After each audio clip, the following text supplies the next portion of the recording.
안녕하세요. 이번 동영상은 고려의 변화와 개혁 그 첫 번째 시간으로 고려 후기의 정치 변동에 대해서 살펴보도록 할 겁니다.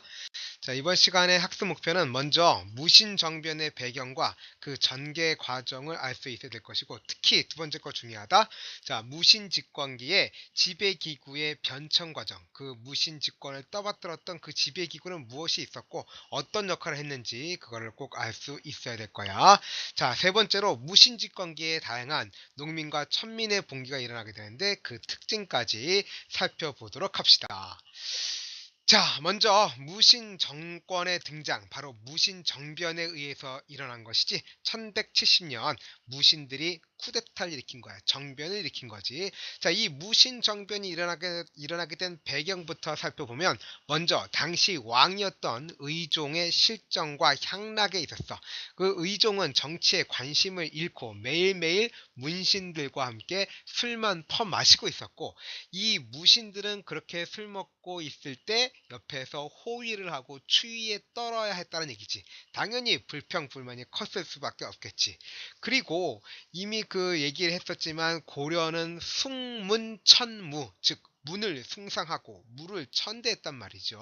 과거에서도 무과가 없었다는 거 기억나지? 따라서 무신들은 차별을 받았습니다. 이렇게 뿌리 깊은 무신에 대한 차별이 또 역시 무신정변이 일어나게 된 원인이 되었고, 뿐만 아니라 이 문벌 귀족들이, 이 하급 군인들이 국가로부터 받는 군인전까지 이들이 뺏어가다 보니까 이 하급 군인들이 군인전까지 지급받지 못하는 일이 벌어지게 됩니다.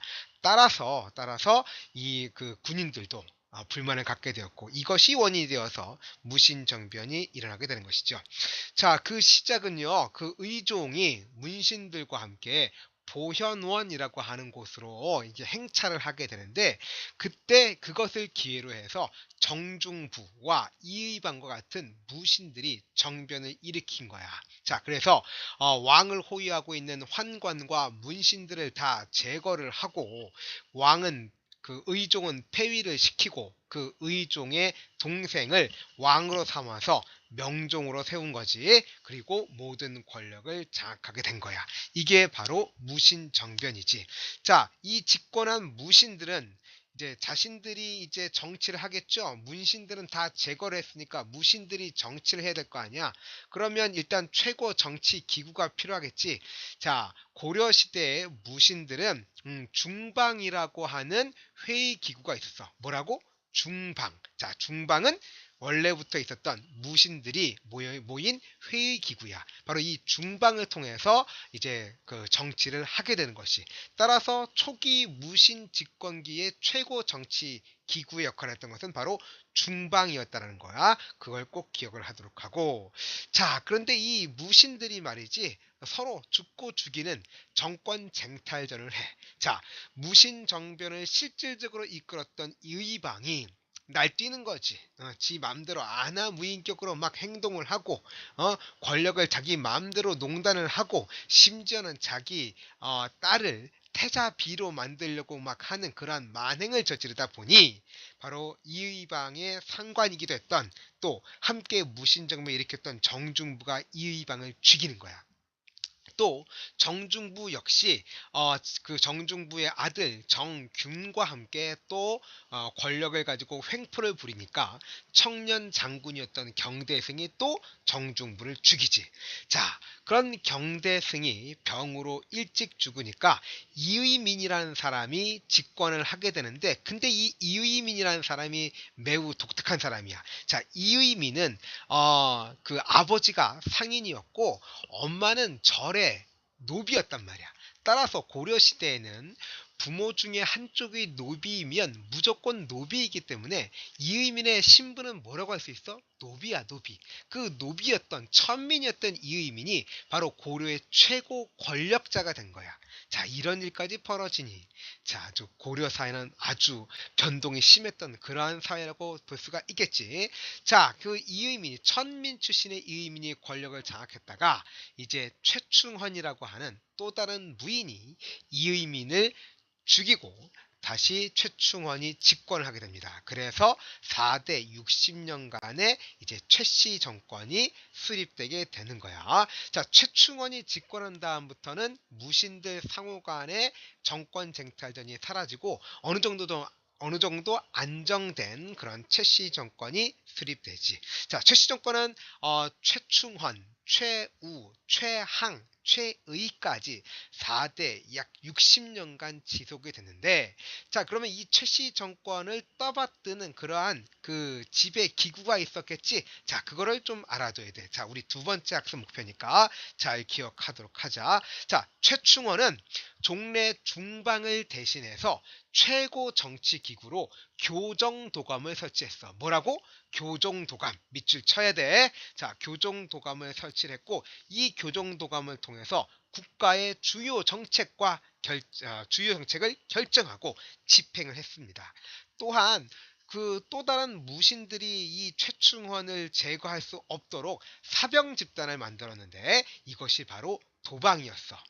또한 치안을 담당하는 삼별초라는 것을 두었는데, 이 삼별초 역시 바로 최씨 정권의 사병, 즉 최씨 정권을 지탱하는 호위 부대의 역할을 하게 됐다는 거지. 따라서 이 도방과 삼별초는 최씨 정권의 군사적 기반이었다. 이걸 꼭 알아두도록 하자. 자, 최충원의 아들 최우가 또 집권을 해. 자, 최우는 기존의 교정도감은 그대로 두고, 그러니까 여전히 최고 정치기구는 교정도감이야. 근데 여기다 새로운 기구를 만들어. 그게 뭐냐면 정방이야. 최우는 자기 집에다가 정방을 두고 여기서 모든 관리의 인사를 결정하도록 했어. 원래 인사권은 누가 쥐고 있어야 돼? 그렇지, 왕이 쥐고 있어야 되겠지. 그런데 최우는 왕을 허수아비로 만들어버리고 자기가 모든 관리들의 인사를 장악을 하게 된 거야. 자, 이게 무슨 기구라고? 다같이 정방. 그렇지. 자, 최후 때는요, 뒤에 배우겠지만 몽골이 침략을 했고 몽골과 항쟁하기 위해서 강화로 천도하기도 했다는 것도 알아두도록 합시다.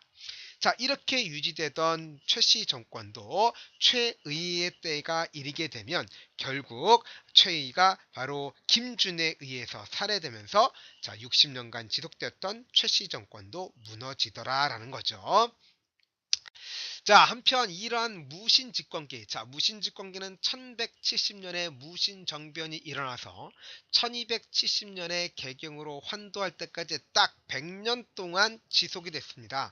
그 100년 동안 지속된 무신집권기에 어떤 일들이 많이 일어나느냐? 바로 농민과 천민들의 저항이 집중되었던 시기입니다. 자, 그럼 왜 이때 농민과 천민들의 저항이 집중되었느냐? 그 배경부터 보면, 먼저 첫 번째, 신분 질서가 동요하고 있었다라는 거야. 자, 우리 앞서 내가 얘기했어. 자, 천민 출신이었던 이의민이 최고 권력자가 되기도 했어.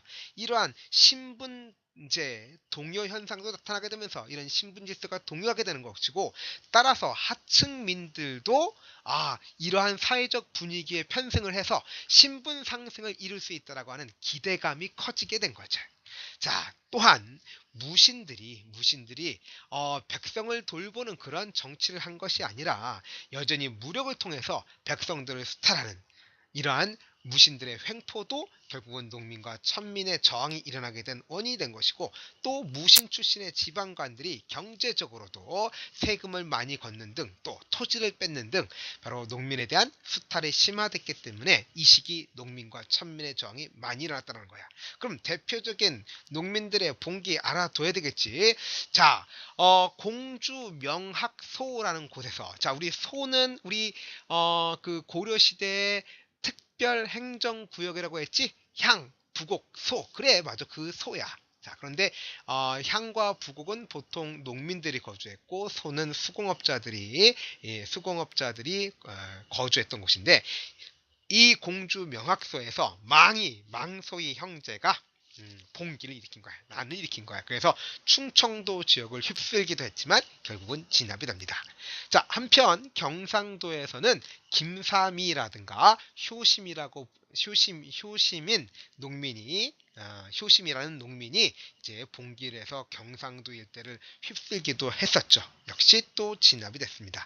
자, 특히 더 중요한 건 바로 이 천민들까지 신분 해방 운동을 벌였다라는 거야. 단순한 농민 봉기가 아니라 지배층의 수탈하는 농민 봉기가 아니라 천민들도 자신들의 신분으로부터 천한 신분으로부터 해방을 하기 위한 그러한 신분 해방 운동을 전개했다라는 거야.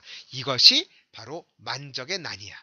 만적은 최충원이 거느리고 있는 노비였는데 이 개경의 노비들을 불러 모아놓고 무신정변 이래로 천한 사람 중에서도 최고 권력자가 나왔다. 우리도 주인들 죽이면 우리도 왕후 장상이 될 수 있다. 최고 권력자가 될 수 있다. 이렇게 선동하기도 했지. 그렇지만 그 모의는 실행에 옮겨지지 못하고 사전에 발각되어서 나중에 처형당하게 되지. 자, 이렇게 해서 우리 무신정변과 무신집권기에 대해서 살펴봤어. 자,